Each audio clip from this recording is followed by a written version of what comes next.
વધતા અને ધોમધકતા ઉનાળામાં વન્યજીવોને પીવાનું પૂરતું પાણી મળી રહે તે માટેનું પુણ્ય કાર્ય ઉત્તર વન વિભાગ દ્વારા સંવેદનશીલ અભિગમ રાખી કરવામાં આવી રહ્યું છે, જેનો લાભ વન્યજીવો લઈ રહ્યા હોવાનું કેમેરામાં કેદ થવા પામ્યું છે।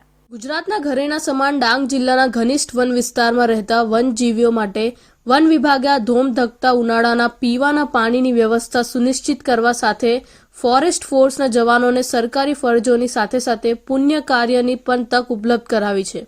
ડાંગના વનોમાં વસતા વન્ય પ્રાણીઓને ખાસ કરીને પીવાના પાણીની અછતનો સામનો ન કરવો પડે તે હેતુસર પૂર્ણા વનજીવ અભયારણ્ય સહિતના જંગલ વિસ્તારમાં કુદરતી પાણીના સ્ત્રોતની સાથે સાથે પાણીના કૃત્રિમ સ્ત્રોતનું પણ નિર્માણ કરાયું છે, જેમાં ટેન્કરની મદદથી પાણી ભરવામાં આવે છે અને ક્ષેત્રીય વનકર્મીઓ દ્વારા તેનું સતત નિરીક્ષણ કરી ખૂટતી કડી જોડવામાં આવે છે।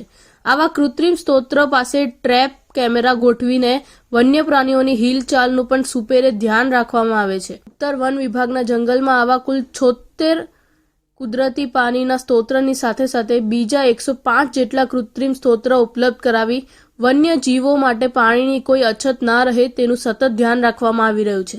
ઉનાળાની અંદર ડાંગની અંદર અતિશય ગરમીમાં વન્ય પ્રાણીઓને પૂરતા પ્રમાણમાં પાણી મળી રહે તે માટે ઉત્તર ડાંગ વન વિભાગમાં સમાવિષ્ટ 8 રેન્જોમાં વિવિધ પ્રકારના પાણીના સ્ત્રોતોમાં પાણીની સગવડ કરવામાં આવેલી છે।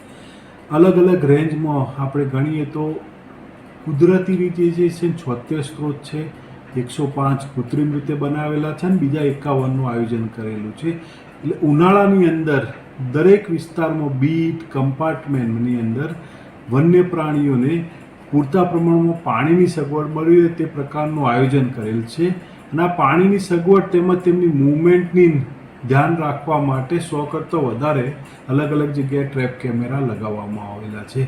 વન વિભાગ દ્વારા આગામી નાણાકીય વર્ષમાં સમગ્ર ઉત્તર ડાંગ વન વિભાગમાં બીજા નવા 51 જેટલા પાણીના કૃત્રિમ સ્ત્રોતનું નિર્માણ કરવાનું પણ આયોજન વિચારાધીન છે। ત્યારે કોઈ વનજીવીઓ પાણીના અભાવે મૃત્યુ ના નીપજે એનો ખ્યાલ રાખી જરૂરી તમામ પગલાં ભરવામાં આવી રહ્યા છે।